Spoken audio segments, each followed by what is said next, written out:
Hello everyone, मैं doctor Swati Sharma English सूत्रा में आप सभी का स्वागत करती हूं। और आज मैं लेकर आई हूं केवीएस का TGT English literature test series 9 है। और भाई ऐसा है कि आप लोग जो है डिफरेंट चैनल्स पर मैराथन जो है वो देख ही रहे होंगे। भाई ऐसा है, मैं एक सच्ची बात बता रही हूँ, मैराथन जो है मेरे पास के तो है नहीं, है ना। तो मैं मतलब ये क्यों बोल रही हूँ, मैं एक ऐसी साधारण सी बात बोलती हूँ कि भाई ऐसा है कि पतले पतले लोग मैराथन करा रहे हैं, मेरे जैसे लोग मेरे साथ वॉक कर लो, है। मैं वॉक ही करा सकती हूँ, जैसी मैं वैसा मेरा वॉक, ठीक है। तो मैराथन मेरे बस का नहीं है और मैं आप लोगों के लिए जो क्वेश्चंस लेकर आई हूँ, लेकिन हाँ मेरा ये है कि जो भी तो मेरी तरह सॉलिड हो। और वो जो है ये इसमें क्वेश्चंस हैं लिटरेचर के एज वेल एज ग्रामर के। तो मैं अभी आप लोगों के साथ स्टार्ट कर रही हूँ ग्रामर और लिटरेचर के क्वेश्चन। तो भैया हम तो भाई ऐसे हैं और वैसे ही रहेंगे। हो सकता है आने वाले कुछ सालों में हम भी पतले दुबले होकर इस लायक हो जाएं। चलिए स्टार्ट करते हैं। और ये रहे आज के क्वेश्चंस जो मैंने आप लोगों के लिए लिए हैं। तो देखिए, पहला जो क्वेश्चन है ये है सरमन एट बनारस। ये 10th क्लास का एक जो है सरमन एट बनारस जो है 10th क्लास में लगा हुआ चैप्टर है। सबसे पहले इसमें है who is the writer of the sermon at Banaras. अगर आप इसको इस चैप्टर को देखेंगे तो इस चैप्टर के राइटर का नाम नहीं दिया हुआ है उसमें भी। This is a part of the sermon which Gautam Buddha gave at Banaras. और उन्होंने इसमें बताया है futility of life, everyone has to die. And sermon at Banaras में उन्होंने किसा गौतमी के बारे में बताया। She lost her son and she vainly search, she vainly went everywhere for a sake for some medicine to heal her son, because she didn't want to admit this fact that the boy had died long ago, and she didn't want to accept this bitter truth. So Gautam Buddha made her realize that death is imminent. Everybody has to go through this phase, and she is not the exception to it. So after a while she accepted her fate, and when she accepted her fate, then she felt that she was quite relieved when she accepted that bitter lot of her. So this sermon at Banaras is a part of that sermon which was given by Gautam Buddha at Banaras. But who wrote this? Who is the writer of the sermon at Banaras? And that is Betty Renshaw. ये उनकी book है एक, उसमें से ये part लिया गया है, The Sermon at Banaras, and it was written by Betty Renshaw. That is Betty Renshaw.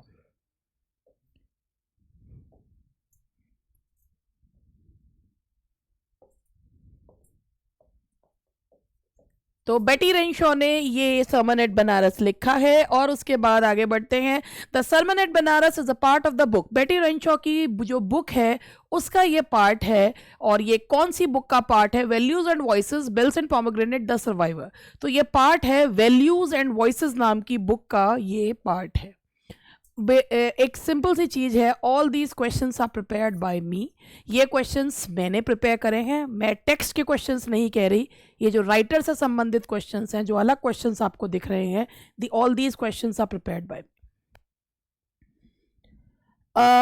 ये क्वेश्चन सब जगह मिल जाते हैं। तो the birth year of Gautam Buddha was, जो सरमन एट बनारस है, तो दैट इज 563 BC। तो 563 BC है इसका आंसर। नेक्स्ट है सरमन एट बनारस की है, ये टेक्स्ट बेस्ड क्वेश्चन है, ये मैं ये नहीं कहूंगी ये मैंने बनाए हैं। Gautam Buddha wondered for dash long year in the search of enlightenment, she went for 7 years। 7 साल तक वो एनलाइटनमेंट की यानी कि ज्ञान प्राप्ति के लिए घूमते रहे।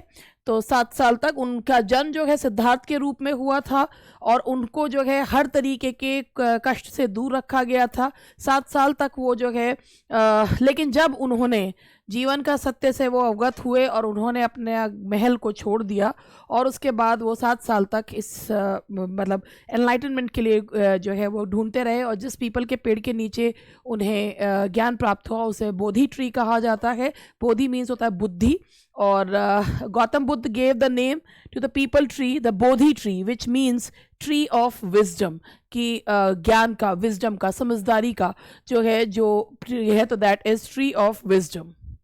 ट्री ऑफ नॉलेज तो जो है वो बाइबल में और मिल्टन के पैराडाइज लॉस्ट में है। Gautam Buddha preached his first sermon at the city of, जिस सरमन की हम बात कर रहे हैं वो सबसे पहले दिया गया था होली सिटी बनारस में, that is Banaras. And now Shakyamuni is the name of Gautam Buddha. Shakyamuni नाम है, गौतम बुद्ध का नाम है, that is the name of Gautam Buddha. Now the next question is, which work by Anton Chekhov won him the prestigious Pushkin Prize in 1888? ये जो work है इसके questions LDCE में पूछे गए थे, वो साधारण क्वेश्चन थे, द प्रपोजल वाले। तो द प्रपोजल जिसमें जो कि एक फार्स है और वन एक्ट प्ले है जिसमें जो शादी के लिए वो प्रपोजल लेकर आता है मगर नताल्या के और उसके बीच में लड़ाई हो जाती है लोमोव के बीच में कि वो दोनों जो हैं जो मेडोज़ के ऊपर जो है वो झगड़ने लगते हैं और फिर जब नताल्या को पता चलता है कि जो है उसके लिए प्रपोजल आया था तो वो उसको वापस बुलाती है। उसके बाद वो लोग कुत्तों के ऊपर डिस्कशन करने लगते हैं कि किसका कुत्ता ज़्यादा बेहतर है और इसके बाद जो है बट फाइनली एवरीथिंग जो है गॉट सेटल्ड। तो विच वर्क, ये एंटोन चेकोव जो कि रशियन राइटर थे एंटोन चेकोव, उनके द्वारा है। उसके उनके और भी वर्क्स हैं जैसे बेगर और बहुत सारी जो स्टोरीज उन्होंने लिखी हैं एंटोन चेकोव के द्वारा। तो वो रशियन राइटर थे, वो रशियन में लिखा करते थे। Later on these stories got published, got translated in English. तो ये एंटोन चेकोव का कौन सा प्रसिद्ध वर्क था जिससे उन्हें पुष्किन प्राइज जो है वो 1888 में मिला था? That's the steppe. ये है इसका आंसर है, that's the steppe. A famous quote by Chekhov, ये एक एंटोन चेकोव की बहुत फेमस कोटेशन है। Medicine is my lawful wife and dash is my mistress, when I get tired with one I spend the night with the other, what is the missing word? Anton Chekhov की ये बहुत ही famous quotation है जिसमें कहते हैं कि medicine तो मेरी लॉफुल वाइफ है, I have to take medicine every day, मगर मेरी जो मिस्ट्रेस है वो कौन है, और जब मैं एक से उकता जाता हूँ तो मैं उसके पास चला जाता हूँ। तो ये उन्होंने कहा है लिटरेचर के बारे में, तो लिटरेचर इज़ माई मिस्ट्रेस। ये जो राइटर थे ये उनकी बहुत ही अनोखी अदा होती है। And now the next one is, what is the name of the translator, a contemporary of Chekhov's, who first translated Chekhov's work into English? Chekhov एक रशियन राइटर थे, उनके वर्क्स को इंग्लिश में ट्रांसलेट करा उनके ही कंटेम्प्रेरी ने जिनका नाम था कॉन्स्टेंस गैरन। एक मिनट में जरा इसके इनका ऑप्शन देख लूं। गार्नेट, गार्नेट में ये डबल टी है, कॉन्स्टेंस गार्नेट। कॉन्स्टेंस गार्नेट जो है उन्होंने ट्रांसलेट किया था। अब आगे बढ़ते हैं, नेक्स्ट क्वेश्चन पे बढ़ते हैं आगे।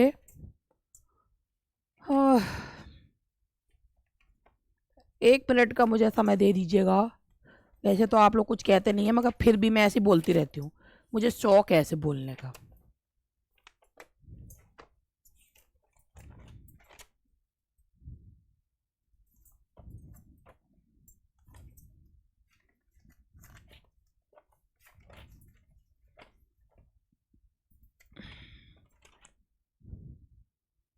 Now the next one is, in the play The Proposal, Lomore calls Chekhov a Jesuit। एक मिनट, इसमें मुझे लग रहा है क्वेश्चन में कुछ गड़बड़ हुई है। इसमें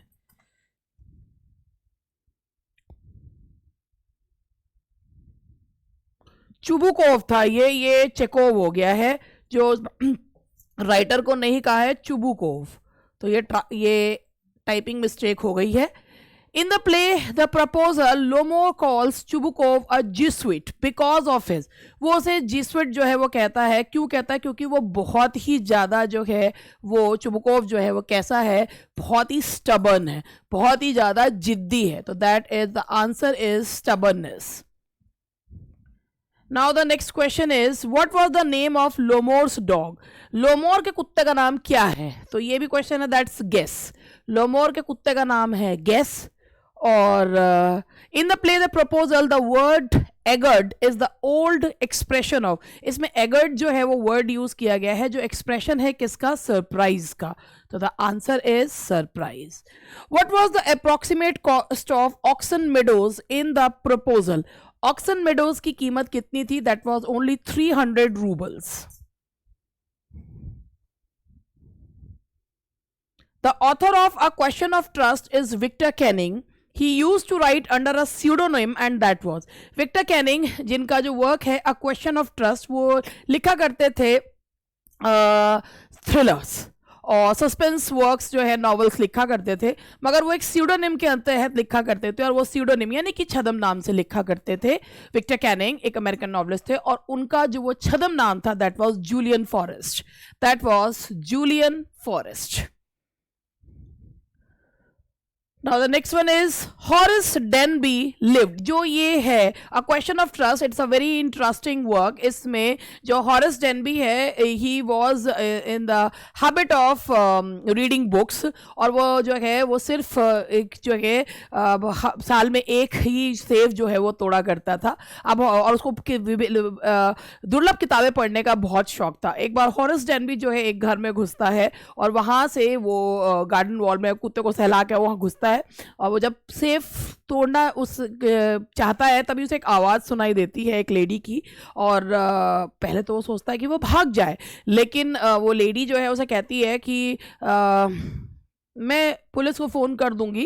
अगर वो कहता है कि सब भूल जाते हैं तो वो कहती है कि ठीक है मैं भूलने को तैयार हूँ, मगर तुम्हें मेरा एक काम करके देना होगा कि मेरे हस्बैंड ने मुझसे कहा था कि जो इसमें ज्वेल्स रखे हैं वो मैं बैंक में रख दूँ, मगर मैंने ये काम किया नहीं और मैं जो है अब मेरे पास चाबी है नहीं, मुझे रात की पार्टी में वो ज्वेल्स पहनने हैं, तो तुम इस अलमारी को मुझे खोल के दो.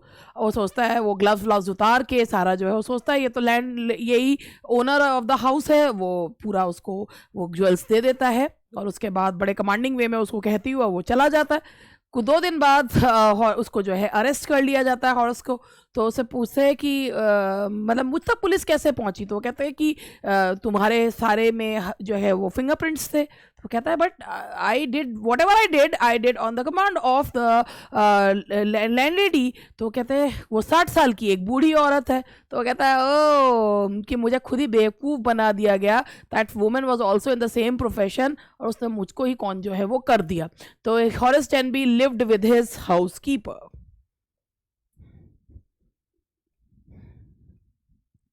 Horace used to have dash during summer. उसको एक फ्लावर्स से जो है वो उसको एलर्जी होती थी, स्नीजिंग शुरू हो जाती थी. हे फीवर जो है उसको हुआ करता था, that's hay fever. Horace served in the prison for library. Horace जो है वो प्रिजन में सर्व करता है for library. Horace entered the house through the main gate, backyard, garden wall, kitchen window. वो गार्डन वॉल से आता है, मेन गेट है ये, that is garden wall. From अब इसके बाद हमारी जो नेक्स्ट वर्क मैंने लिया है, अब 3 वर्क्स हो गए हैं, चौथा वर्क लिया है. 3 हो गए, 2 हो गए, जो भी 3 हो गए ना. हाँ, तो from which poetic collection a legend of the Northland has been taken. A legend of the Northland एक बहुत ही प्यारी सी पोएम है. It is a ballad. Ballad होती है कहानी कहती हुई poem. Legend of the Northland जो पोएम है इसमें एक बहुत ही सेल्फिश औरत के बारे में बताया गया है. ये बैलेड है, एक पीढ़ी से दूसरी पीढ़ी तक ट्रांसफ़र होता हुआ. इसमें एक सेल्फिश बूढ़ी औरत के बारे में बताया गया है जिससे सेंट पीटर जो है वो केक मांगते हैं क्योंकि उन्होंने पूरा दिन फास्ट रखा है और वो जो है छोटा से छोटा केक जो है वो बनाती है. कहती है कि जब मैं केक अपने लिए बनाती हूँ तो मुझे छोटा लगता है, दूसरे को देने की बारी आए तो वही केक बड़ा लगने लगता है. और वो जो है वेफर भी बनाती है, वो भी नहीं दिया जाता। उनको बहुत गुस्सा आता है, वो उसे कर्ज करते हैं और उसने उस औरत को वो कहते हैं कि आज तुमको सब कुछ मिला हुआ था खाने के लिए, खाना, गर्मी, जो है एक अच्छे घर में तुम रहती थी, मगर तुमसे फिर भी जो है वो दिया नहीं जा रहा है किसी को कुछ भी। तो आज के बाद तुम अपना खाना जो है वो खुद ढूंढोगी, हीट और वो सब कुछ तुम्हें ठंड बर्दाश्त करनी होगी। और वो जो है वुड पैकर में बदल जाती है और उसकी रेड टोपी जो है वो उसके सिर पर रह जाती है। तो ये है लेजेंड ऑफ द नॉर्थलैंड और ये एक बैलेड है। और ये कहां से लिया गया है? This Legend of the Northland has been taken from the collection Ballads for Little Folk. Ballads for Little Folk से लिया गया है। और next is what is the form of the poem a legend of the Northland? कहानी के form में है, it's a ballad. ये एक बैलेड है। Which figure of speech is used in the line my cakes that seem too small when I eat them of myself are yet too large to give away? यह है irony, क्योंकि कहने का मतलब जो है वो और बिल्कुल उल्टा है, तो that's irony.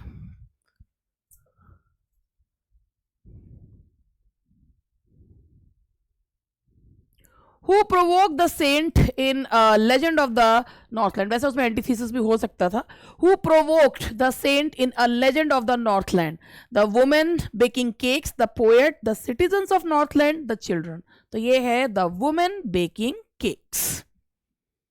Now the next question is, what kind of character do you think the little woman had in the poem A Legend of the Northland? बहुत ही ज़्यादा selfish है, कंजूसड़ी है, that is selfish and miser. A Legend of the Northland, here Northland denotes to, Northland जो denote करता है region close to North Pole, a region close to North Pole. अब हम लोग आगे जो बढ़ रहे हैं, ये मैंने कीट्स की पोएम्स, कीट्स की एक पोएम है, क्लास 8th में ये लगी हुई पोएम है, तो वही मैं आप लोगों को बता रही हूं. That is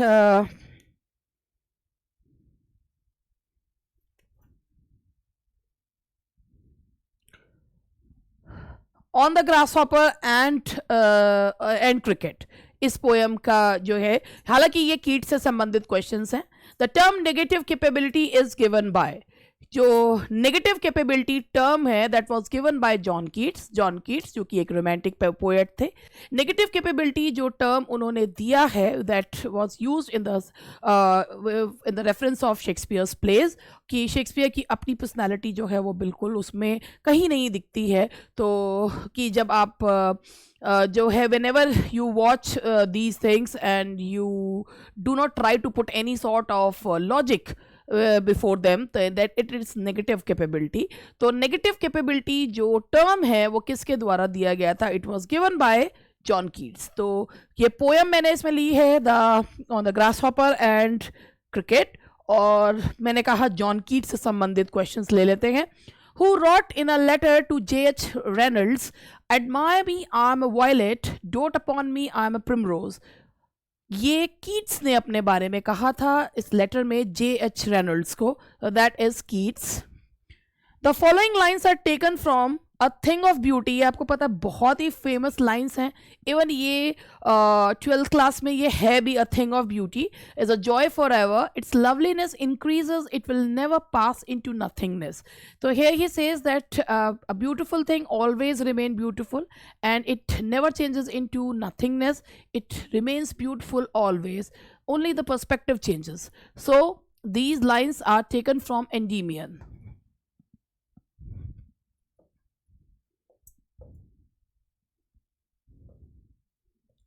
Keats Lamia. Keats की जो पोएम है लामिया वो बेस्ड है किस पे? Burton's the anatomy of melancholy. तो एनाटमी ऑफ मेलंकली पर वो आधारित है. लामिया द स्नेक वुमन वो पोएम जो है उस पर आधारित है. Burton's anatomy of melancholy. Which magazine coined the defamatory term the Cockney School for Hunt and his circle, which included both Hazlitt and Keats? एक टर्म कीट्स के लिए यूज होता था, द कॉकनी स्कूल. इनमें मैंने वही क्वेश्चंस लिए हैं जो काफ़ी टॉक्ड अबाउट क्वेश्चंस हो सकते हैं. कॉकनी स्कूल यानी कि जिसमें एक रिफाइंड टच नहीं था जिन राइटर्स में, उनको कॉकनी स्कूल में रखा गया था और ये टर्म दी थी लॉकहार्ट ने ब्लैकवुड मैगजीन में. It was used in Blackwood magazine. The critics opined one of Keats' work as sense of pittish disgust and a Don Juan style of mingling up sentiment and sneering, concluding it was a poem unfit for ladies. The work was Centegnus to hope, women wine and snuff to some ladies. That was Centegnus के बारे में ये कहा गया, eve of Centegnus के बारे में, ये Centegnus के बारे में ये कहा गया है कि ये ladies के लिए सही नहीं है Centegnus. तो ये तो थे, मेरे ख्याल और भी हैं शायद, हाँ नहीं ये भी है. While reading Endymion, whose influence can we see on Keats? Keats जब पढ़ रहे थे तो उन्होंने स्पेंसर की फेरी क्वीन पढ़ी थी and he was charmed by that book. and जब एंडीमियन पढ़ते हैं तो स्पेंसर का प्रभाव कीट्स पर साफ देखने को मिलता है, तो it was Spencer. Now the next question is, which of the following authors wrote a work named Endymion in pre-Shakespearean period?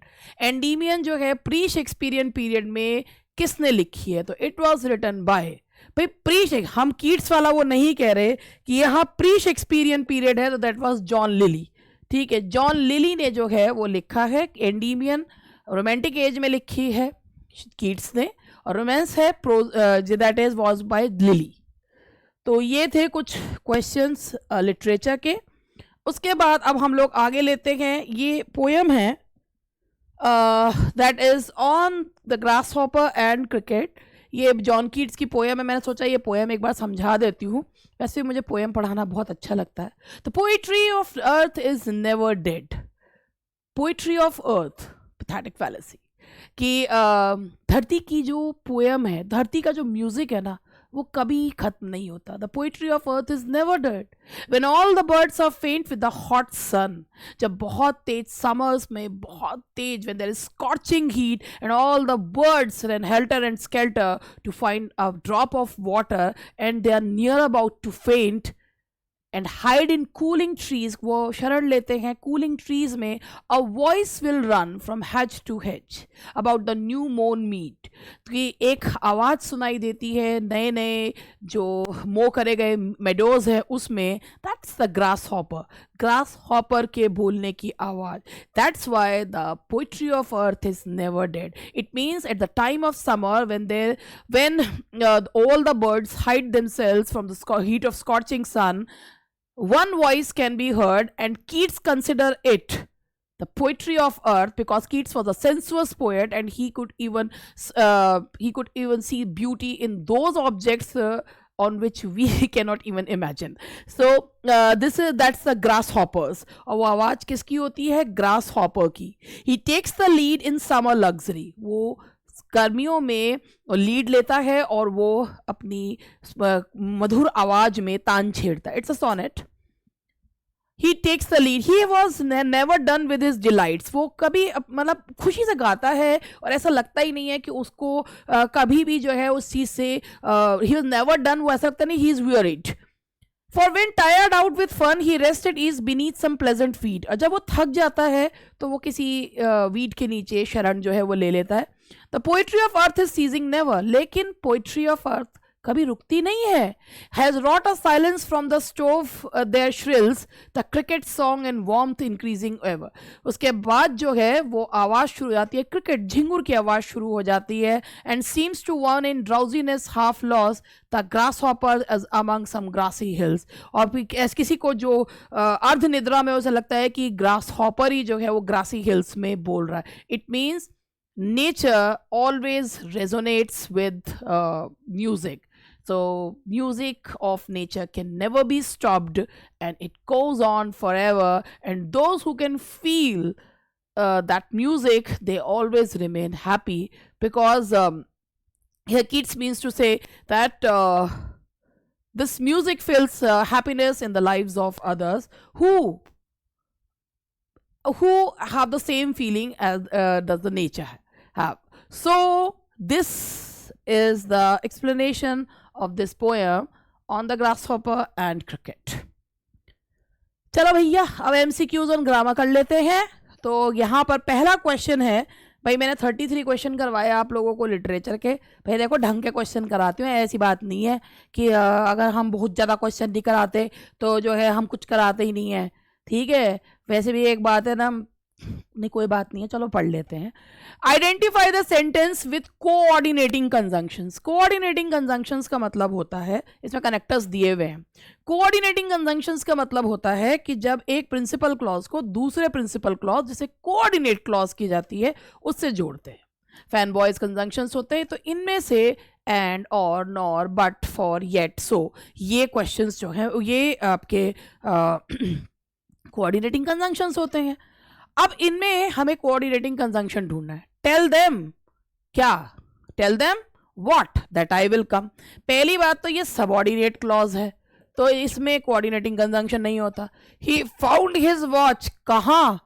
He found his watch where he had left it, तो he found where he had left it, तो where का जवाब दे रहा है ये, again it's a subordinate clause. Walk quickly else you will not overtake him, walk quickly कहीं है नहीं तो, और you will not overtake him, तो यहां पर ये कंजंक्शन यूज हुआ है। एक प्रिंसिपल क्लॉज को दूसरे प्रिंसिपल क्लॉज, जिसे कोऑर्डिनेट क्लॉज कहते हैं, उससे जोड़ा, तो this is the correct answer. इसमें कोऑर्डिनेटिंग कंजंक्शन यूज हुआ है। आई डू नॉट नो, क्या? हाउ इट ऑल हैपेंड, ये अगेन सबऑर्डिनेट क्लॉज है। The answer is C. भैया ग्रामर भी बहुत आएगी। In the following question 4 sentences have been given with one word is underlined. Identify which underlined word has been used as a conjunction. He tried but did not succeed. Everybody but Govind was present. Stay till Monday. I haven't met him since Monday. अब मैं समझाऊंगी सारे। He tried, उसने try किया, but did not succeed, coordinating conjunction, but he did not. जब subject एक ही होता है तो दोनों क्लॉजेस में नहीं लगाते, तो ये आ गया यहां पर, इसमें ये कंजंक्शन आ गया। Everybody but Govind, everybody was present but Govind, ये इस तरीके से। तो ये बट कौन सा पार्ट ऑफ स्पीच है? दैट्स प्रेपोजिशन, क्योंकि यहां ये काम कर रहा है एक्सेप्ट का, सिवाय का, and it's a preposition. Stay, कब तक? टिल मंडे, ये भी प्रेपोजिशन, क्योंकि प्रेपोजिशन कैसे पता लगाते हैं कि उसके बाद एक नाउन या प्रोनाउन आता है। आई हैवंट मेट हिम, कब से? सिंस मंडे, ये भी जो है ये नाउन आ रखा है, तो ये भी क्या हो गया आपका? That's also preposition. So the correct answer is he tried but did not succeed. यहां but as a conjunction use हुआ है। In the following options, identify the option which underlined word has been used as conjunction. They arrived, कब? Soon after, जल्दी ही। They arrived when, तो जो when का जवाब दे, that's adverb. Adverb के पहले भी adverb ही आ रहा है। He takes after his father, वो अपने father जैसा दिखता है, तो he takes after, ये resemblance की बात की जा रही है, that's preposition. After age shall sing his glory. When shall, adverb. That's also adverb. ये inversion form में लिखा हुआ है, तो ये है after ages shall sing, ये inversion form में लिखा हुआ है। We went away after they had left. We went away after they had left. तो यहाँ principal, subordinate, तो ये जो conjunction है ये है आपका conjunction। तो यहाँ पर we went away कब? आफ्टर दे हैड लेफ्ट है, तो ये एडवर्ब क्लॉज, लेकिन कंजंक्शन से जुड़ी हुई सबऑर्डिनेट क्लॉज है, तो यहां पर ये कंजंक्शन आएगा। Now the next question is, in the following options identify the option which underlined word has been used as conjunction. I was young once, मैं एक बार, आई वॉज यंग, एडजेक्टिव, कब? वंस, तो adverb, that's adverb. It was his only chance. It was his chance. That's adjective. And that is an adverb. Tick. He was only foolish. He was foolish. Sirf foolish. Adjective. Adverb. ये again adverb. ठीक है, take what I have only let me go, जो लेना है ले लो, सिर्फ मुझे जाने दो। दो कंजंक्शंस, तो ये कौन से हो गए? दो सेंटेंसेस को जोड़ा, कॉमा, और कॉमा से इस चीज को अलग किया गया, तो ये है आपका कंजंक्शन वाला पार्ट, तो दैट्स डी। यहां पर हम लगाएंगे डी, मतलब डी लगाएंगे, क्या है यही answer. Identify the kind of coordinating conjunction in the following sentence, he was all right only he was fatigued. ये ऊपर है, देखिए कोऑर्डिनेटिंग कंजंक्शंस जो होते हैं, क्यूमुलेटिव और कॉपुलेटिव कंजंक्शंस जो होते हैं, वो एक दूसरे से जोड़ने का काम करते हैं। ठीक है, मैं आपको एग्जांपल्स के साथ बताती चलती हूँ। देखिए जैसे क्यूमुलेटिव और कॉपुलेटिव कंजंक्शंस होते हैं, मैं अपनी बुक जरा हाथ में ले लूँ, एग्जांपल बताने हैं ना। तो क्यूमुलेटिव और कॉपुलेटिव एक दूसरे से जोड़ने का काम करते हैं, इसमें and, not only but also, as well as ये आते हैं। तो both John and Mary are singing, ये जो एंड आया है ये क्यूमुलेटिव या कॉपुलेटिव कंजंक्शन का काम करता है। उसके बाद होते हैं एडवर्सेटिव कंजंक्शंस। एडवर्सेटिव कंजंक्शंस जो होते हैं ये कंट्रास्ट बताते हैं, जैसे but, whereas, while, only, still, yet, nevertheless. जैसे the bride is beautiful but impudent, तो कंट्रास्ट बताने वाले होते हैं। उसके बाद होते हैं ऑल्टरनेटिव या डिसजंक्टिव कंजंक्शंस, जो ऑल्टरनेटिव्स देते हैं, ईदर, और, नीदर, नॉर वाले। उसके बाद होते हैं इलेटिव, जो रिजल्ट, जो एक स्टेटमेंट का दूसरे स्टेटमेंट से रिजल्ट बताते हैं। तो अब अगर आप यहां पर ये देखें तो he was all right but he was fatigued, तो ये एडवर्सेटिव कंजंक्शन है, तो this is adversative conjunction. Subordinating conjunctions may be classified according to their meaning. Three options, they belong to a certain classification, but not the fourth one. Identify the odd one. We eat so that we may live. I would die before I lied. I returned home after he had gone. Many things happened since I saw you. एक एक करके समझते हैं। We eat so that, purpose बता रहा है। I would die, कब, time बता रहा है। I returned home, कब, टाइम बता रहा है। Many things happened, कब, since I saw you, time बता, जब से। ये तीन जो हैं, ये एडवर्ब क्लॉज जो बना रहे हैं, ये टाइम बताने वाली है। एक जो बता रहा है वो पर्पस बताने वाला। ऑड वन आउट कौन सा हुआ? पर्पस बताने वाला। इसीलिए इसका आंसर हुआ ए, क्योंकि बाकी के तीनों टाइम बता रहे हैं, टाइम क्लॉज बना रहे हैं, ये पर्पस बताने वाली क्लॉज है, दैट्स वाई यहां पर ये ऑड वन आउट हो गया। Choose the correct alternative for the underlined word. She did not like the movie, nor I did. तो भाई ऐसा है कि she did not like the movie, nor did I होता है, क्योंकि यहाँ पर उसको मूवी पसंद आई, ना ही मुझे। तो यहाँ पर ये इन्वर्जन के फॉर्म में यूज किया जाता है, तो यहाँ इसका आंसर होगा that is nor did I. Adverb है, एडवर्ब के तौर पे ये यूज हो रहा है, और एडवर्ब से अगर सेंटेंस शुरू हो तो वहां पर उसके बाद इन्वर्जन आता है, तो nor did I. Choose the correct alternative for the underline word. He behaves like coward, ठीक है, he behaves like, he behaves like coward। like अगर preposition के तौर पे यूज हो रहा है तो आप उसके बाद या तो नाउन लगाते हैं या pronoun लगाते हैं। he behaves like coward ये नहीं होता कि behave verb के पास बाद आपको लेना है, तो यहाँ आपको कैसे यूज करना होगा, ही बिहेव का आपको मॉडिफायर जो है वो देना है। तो बिहेव का होगा he behaves in a cowardly manner, या he in a cowardly manner, in a cowardly manner होना, he behaves cowardly, he behaves in, इसका ऑप्शन में इसमें गलती तो नहीं हो गई है टाइप करने में? एक मिनट जरा मैं क्वेश्चन देख लूँ भाई। हाँ, ये क्वेश्चन टाइप करने में गलती हुई है, क्योंकि अंग्रेजी वाले सबसे पहले गलती पकड़ते हैं। ही behaves in a cowardly manner, अगर आप कावर्डली कर लेंगे तो वो एडजेक्टिव हो जाएगा। ही behaves in a cowardly manner adverb के तौर पे होगा। ही बिहेव्स, बिहेव्स को एडवर्ब जो है वो मॉडिफाई करेगा। He behaves how, in a cowardly manner. Choose the correct alternative for the underlined word. As soon as I reached my house, I opened my cupboard.